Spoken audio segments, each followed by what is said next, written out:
Although it's taken until 2024 to see the short-circuit success that BMW have been longing for, the S1000RR has been a massive hit for road riders since its release, all the way back in 2009. In fact, the S1000RR doesn't just regularly outsell the rest of its superbike competition, but it smashes sales out of the ballpark, sometimes selling well over double its best-selling leader rivals in the UK. For 2025, the S1000RR is about evolution rather than revolution, with a few tweaks to the motor, that is now €5 plus compliant, a revised aero package, some additional riding modes and a quick action throttle, adopted from the homologation special M1000RR.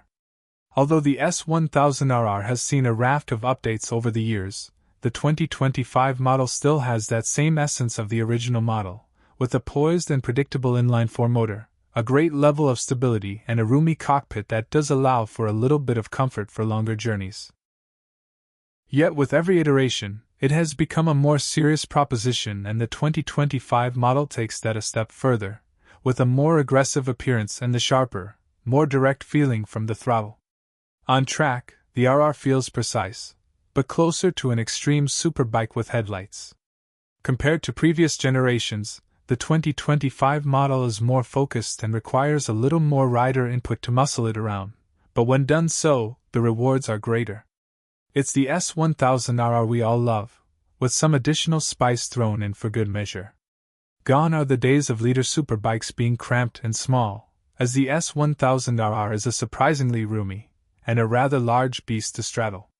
When equipped with the optional M footrests, 1,012 pounds, the rear sets offer a huge amount of adjustability in their positioning, and the space between the seat and the bars is vast, suiting a larger rider.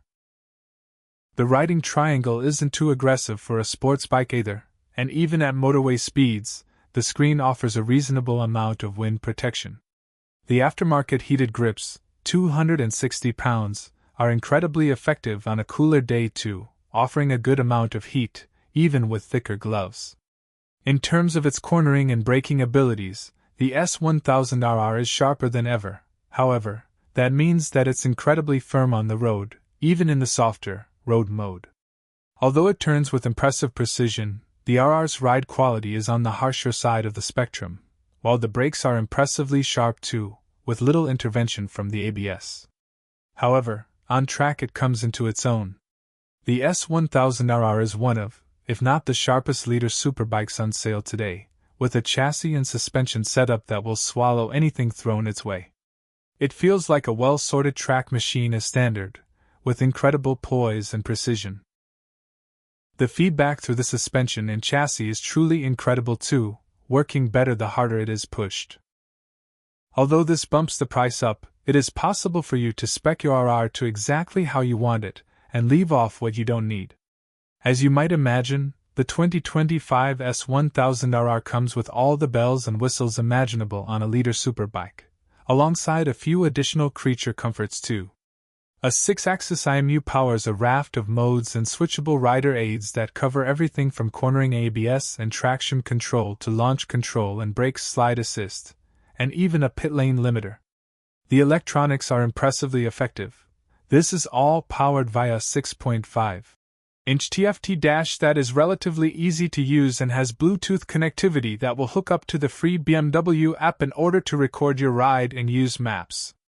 Heated grips and cruise control are an extra, but they're both effective systems that add another dimension to the RR's road-going abilities. BMW's flagship sports bike has always been known for its smooth, linear engine, and even in its latest €5 plus guise, it retains that character, for the most part. It's happy to sit a gear or two too high and will even sit at motorway speeds without feeling too eager, which is helped by the handy additional of cruise control, 370 pounds. But because it's so smooth from just a few thousand RPM, you always have to be mindful of that mammoth power figure, as it will achieve license-losing speeds without ever even breaking a sweat. When it's wound up, the RR is deceptively fast and carves through gears with an almost impossible level of silkiness at the top end. It's seriously composed and is an incredible asset that will climb into the triple MPH digits with no drama whatsoever. However, for 25 the S1000RR comes equipped with the M's quick action throttle, reducing the range from 72 degrees to 58 degrees, and it is quite eager at very single-digit speeds, even in the softer engine settings. On the road it's very enthusiastic, even in the softer modes, but it's on track where the S1000RR feels most at home. That 999 cubic centimeters motor eats up straights without a thought and makes an incredible amount of mechanical grip in the process. The combination of those big wings and impressive electronics also do a sterling job of getting the RR moving forward, while still remaining stable on the power. Although very early S1000RRs suffered a few minor issues, BMW seemed to have addressed those problems, and the dealer service tends to be positive. For the previous generations of S1000RR, owners' reviews show a mixed bag when it comes to reliability. Some are happy, while others state they've had serious problems. Although with the 2025 model relatively unchanged, we'd like to think that any problems have now been ironed out.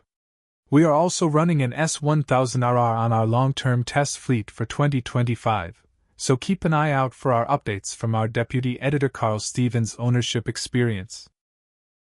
Although the S1000RR Sport starts at just £19,310, that is for the very basic specification, and it doesn't take long for the cost to add up for additional goodies.